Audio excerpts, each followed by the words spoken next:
Sir একটা ছাত্রীকে ডাক দিছে, কাছে আসতে বলে, মা তোমার ওন্নাটা আমারে দেও তো। ছাত্রীর লজ্জা হয়েছে না, কয় স্যার আমার আরে দেও না।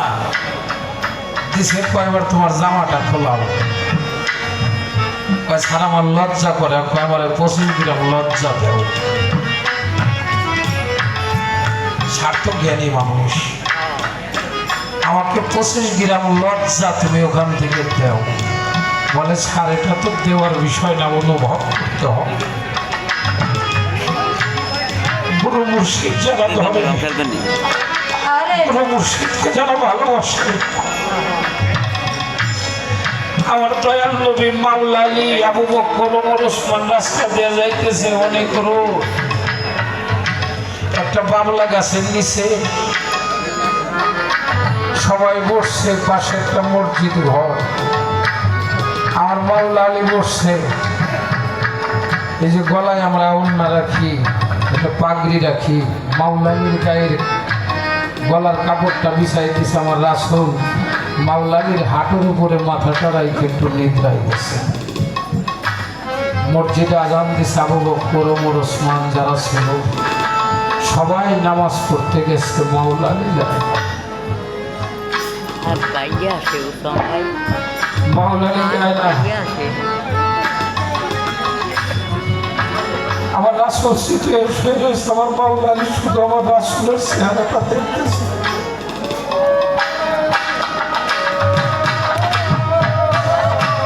রাসূলের চেহারাটা দেখে আর মনে মনে ভাবে, আর আমার জীবনটা যারা সৃষ্টি না করলে কোন কায়নাতে কোনো কিছু সৃষ্টি করতো না, সেই মানুষটা আমার কোলের মধ্যে ঘুমায়, আমার জীবনটা ধন্য নেই।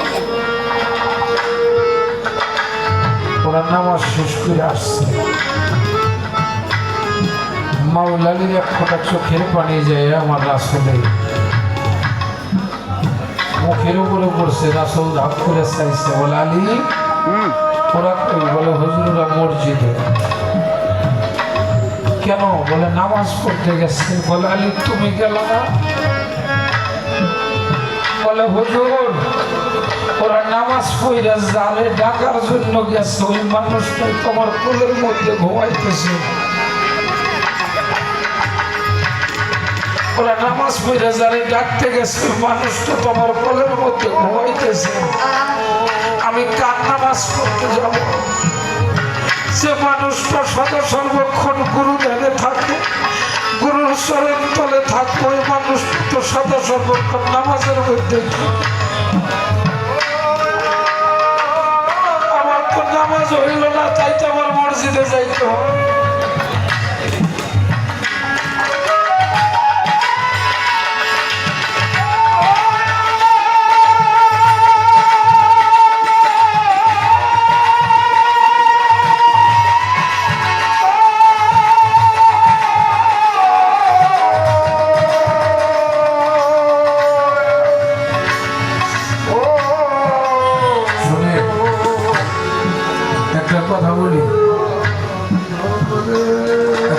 সে কথা বলতে গেলে অনেক কষ্ট হয়, অনেক রিস্ক, অনেক মাজার ভাঙতেছে,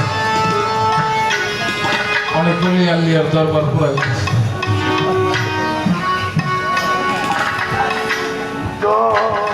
প্রত্যেকটা গ্রামে মসজিদ আছে, ছোট বাজার প্রত্যেকটা গ্রামে মসজিদ আছে, প্রত্যেক শুক্রবার জুমার নামাজ হয়। কত বয়ান মাওলানারা রাখে, কিন্তু পাক পাঞ্জাতনের কোনো কথা তারা মসজিদে বলে? বলে বাবা ইমাম হাসান হোসেনের কথা বলে, মাওলা আলীর মা ফাতেমার কথা বলে, কিন্তু সূরা সূরার 23 নম্বর আয়াতে আমার রাসূল বললেন, আমার আল্লাহ বললেন রাসূলকে, দোস্ত সারা জীবন তো আপনার চাই আসলেন উম্মতের জন্য, আজকে আপনি উম্মতের কাছে কিছু চাইবেন, আমি আল্লাহ নিজে সাক্ষী হয়ে থাকব। আমার রাসূল সেদিন বলেছিল, আমি আমার পরিবারবর্গের মোহাব্বত ভালোবাসা ব্যতীত আর কোনো কিছুই চাই না। আমার রাসূলের পরিবার বর্গকে, আমার জগৎ জননী ফাতেমা, মাওলানা ইমাম হাসান হোসেন। একটা কথা বলা যায় বাবা, যদি কেউ জীবনে করতে পারে ওই মানুষটা যদি জান্নাতে নাও যায় কিন্তু জাহান্নামে যাবে না। জান্নাতের টিকিট আমরা জানি নামাজ, তাই জানি না, কিন্তু সাধকরা তা বলে না। আমার দয়াল নবী মাওলানা ইমাম হাসান হোসেনকে নিয়ে ভারত সরকার একটা মসজিদের মিনারের মধ্যে গল্প করতেছে, ছোট বাচ্চা গল্প করতেছে। হঠাৎ করে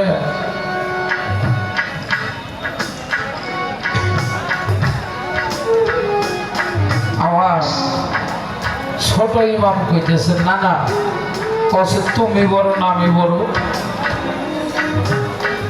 আমার রাসূল কয় কে না আমি বড়। কয় হইল না, তোমার বাবার নাম কি? কয় আব্দুল্লাহ। তোমার মায়ের নাম কি? আমেনা। তোমার বাপ মায়ের সিনে গিরা। তোমার নানার নাম কি? বলছে তারা সিনে গেরা। আব্দুল ওহাব জোহরি তারা সিনে কে? আর আমার বাবার নাম কি জানো? যে মানুষটা জান্নাতের মধ্যে সকল মানুষের সরকার থাকবে, শেরে আলী শেরে খোদা, যার নাম মাওলা আলী করিমুল্লাহ ওয়াজু। আমার মায়ের নাম কি জানো না? না, আমার মায়ের নাম জগৎ জননী মা ফাতেমা, যিনি জান্নাতের মধ্যে নারীদের সরকার থাকবে। আমার নানার নাম কি জানো? হযরত মুহাম্মদ সাল্লাল্লাহু আলাইহি ওয়াসাল্লাম। আমার নানার জন্য সকল মুসলমান পাগল থাকবে। এমন সময় আমার আল্লাহ এক টুকরা সাদা কাপড় জিবরাইল আলাইহিকে দিয়ে পাঠাই দিয়েছে, যাও এই কাপড় টুকরা নিয়ে আমার দোস্তের দিয়ে এসো। জিবরাইল আলাইহি দিছে, আমার রাসূল কাপড়টা পাইয়ে হাই দিতেছে। জিবরাইল বলে এই কাপড়টা কিসের জানে? আমার রাসূল বলে না। জিবরাইল বলে এই কাপড়টা কাফনের কাপড়।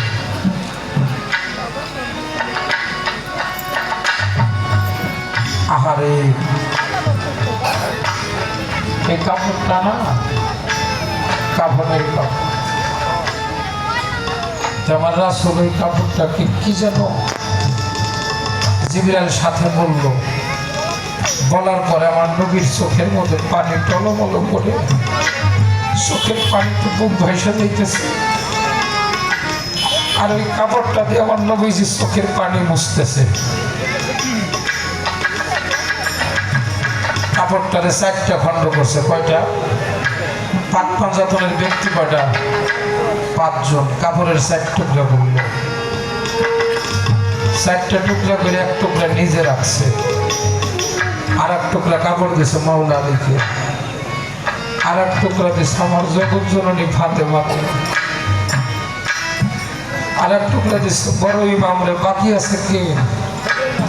ছোট ইমাম। তখন ছোট ইমামের বয়স মাত্র 7 বছর বয়স। নানা নাতি আদরাইল কই থেকে? আমার রাসূলের ভালোবাসা।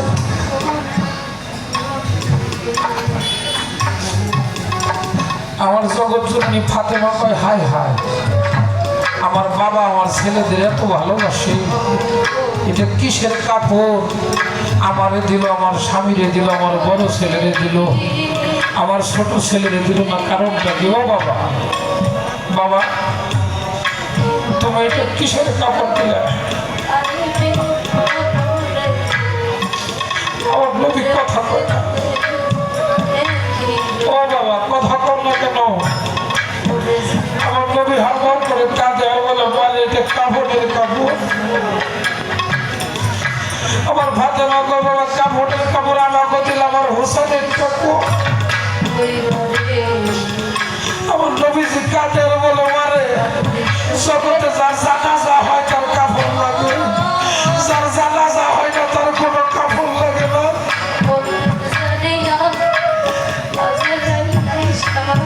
জগৎজননী ফাতেমা চিৎকার করে উঠছে। 7 বছরের সন্তান শিশু ছেলে সামনে। এমন সময় আমার নবী ফাতেমাকে বলতেছে, হুসাইন কাফনের কাপড় পাবে না, কারণ হুসাইন মরে গেলে হুসাইনের জানাজা দেওয়ার মতো কেউ থাকবে। যাদের জন্য আমরা ধর্ম পাইলাম,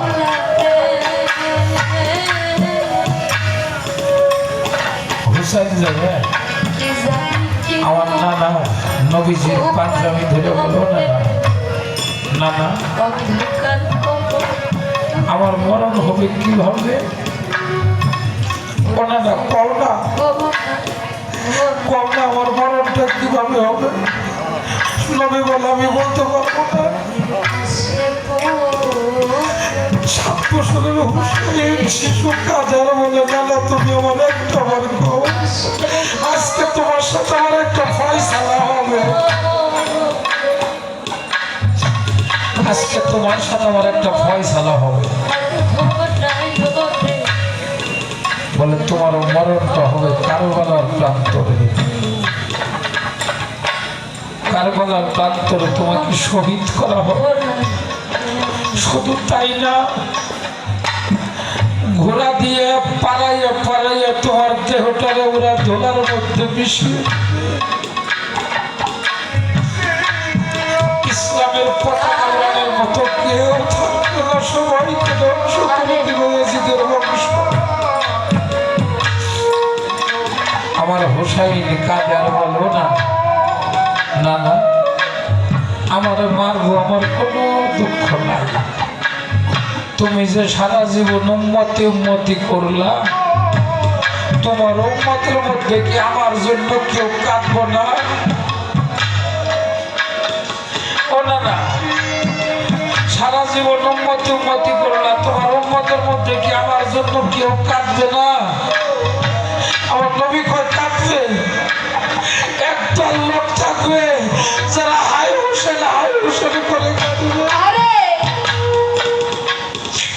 হাই ইমাম বলে কাঁদবে। আমার হুসেন কয়, না না, তুমি তাকে কি দিল? বলে, কাল হাসরে ওই চোখগুলো হাসতে থাকবে, আমি দেখে চিনতে পারবো। আমি দেখে দেখে মানুষগুলোকে সর্বপ্রথম জান্নাতে দান করবো। সুবহানাল্লাহ। বাবার কাছে গেছে, ও বাবা, আমার জন্য যারা কাঁদবো তুমি তাদের কি দিবা? আমার মাওলা কই বলে,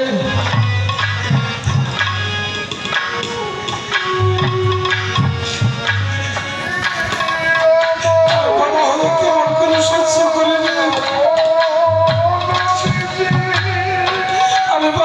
কেমন করে সহ্য করবো? আমার সন্তানকে কারবালার প্রান্তরে শহীদ করবে। আমার নবী কয়, আলী, সেদিন আমিও থাকব না, তুমিও থাকবে না, আমার ফাতেমাও থাকবে না। ভাই জানে ভাইয়ের জ্বালা। আমার বড় ইমাম কয়, না না, আমি আমার ভাইয়ের পাশে দাঁড়াবো। আমার ভাই আমি কাউকে আঘাত করতে দেব না। আমার নবী কয়, তোমার আগে বিষ পান করাই আমার, তুমি বিষের জ্বালায় ভাই ভাই বলে চিৎকার করতে থাকবে। আমার হুসাইনের কানে যখন যাবে তুমি বিষ জ্বালায় ছটফট করতে যাও, আমার হুসাইন এসে তোমার বুকের মধ্যে দেব।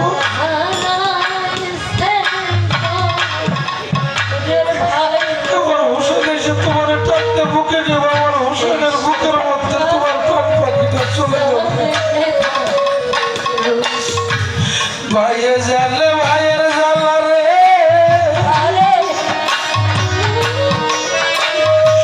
পাওয়ার ভাইরে যা বসে জোরের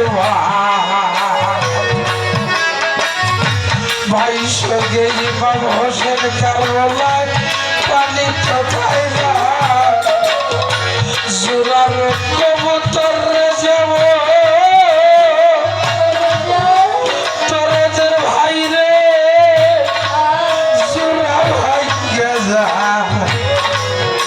আজকে আমার মহর সঞ্জয় পালাইলো কোথাও ভাইয়ে ভাইয়ে বিপদ কইরা যদি রাস্তায় যাইবে কাটা পাড়ার লোকে যাইয়া দেখে ওরা একই বাবার বেটা ভাই বড় তোর রক্তের বাঁধন রে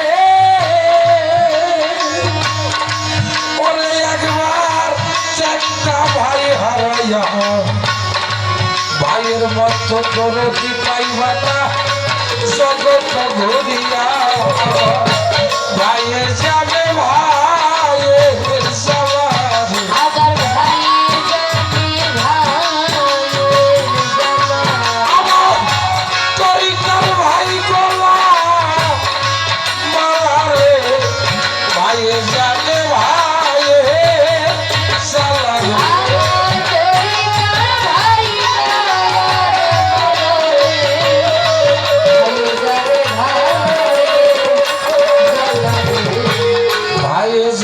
ভাইয়ের জ্বালা যা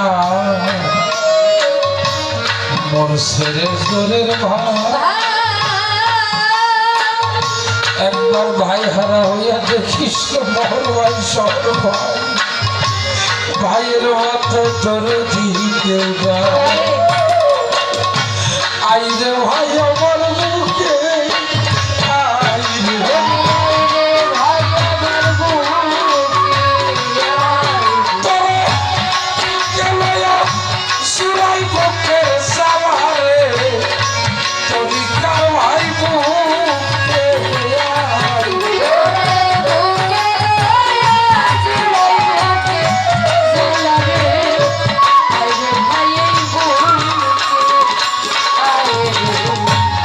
কোথায় রইলাই ও মোহর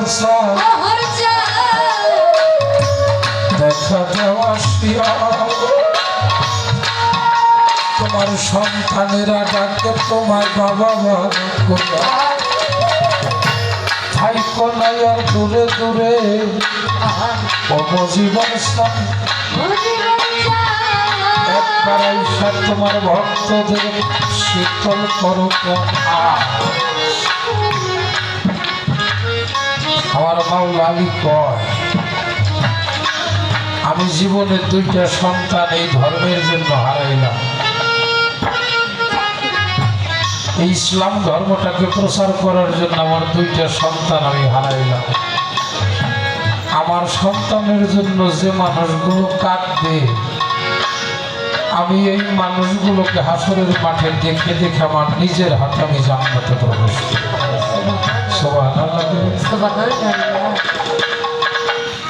এবার মায়ের কাছে গেছে ও মা গো তোমার হোসেনের জন্য যারা কাঁদবে তুমি তাদেরকে কি দিবা তোমার সন্তানের জন্য যারা কাঁদবে তুমি তাদের কি দেবা আসতে বলো কথা আমার জগৎ জননী ফাতেমা কয় আমার সন্তানের জন্য যারা কাঁদবে আমি কাল হাসরের মাঠে আমার আসলের তলে ওই মানুষগুলোকে আমি জায়গা দেব দলিলের মধ্যে পাওয়া যায় পাঞ্জাতনের প্রতি মহব্বত ভালোবাসা রাখতে হয় কত ধন সম্পদ হারাইয়া কাঁদলাম আমার পাঞ্জাতনের প্রেমে আমি কয়েকদিন কাটলাম আমার গুরুর সাথে প্রেম করে কয়েকদিন কাটলাম লোহারে বানাইল কাঞ্চা সোনা লোহাও সোনা হয়ে যায় যদি দীনবন্ধুর পরশে একটা গান গেল বেলায়েত গোপনের